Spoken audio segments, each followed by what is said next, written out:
how to set the camera flash to on or off or auto on the Samsung Galaxy S25 series.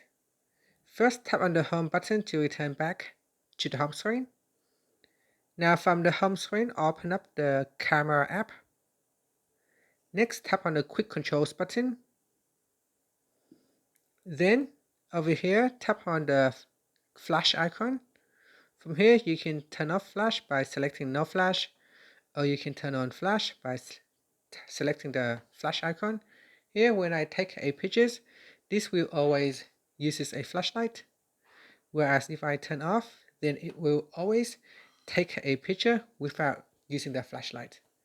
If I select auto, then the camera will automatically determine if it needs to use the flashlight for extra lighting or not.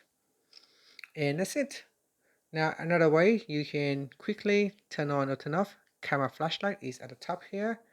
You can tap on that button. That will also shows a small menu where you can turn on or turn off the flashlight or set it to auto. And that's it. Here I will set it to auto. And finally, tap on the home button to return back to the home screen. Thank you for watching this video. Please like and subscribe to my channel for more videos.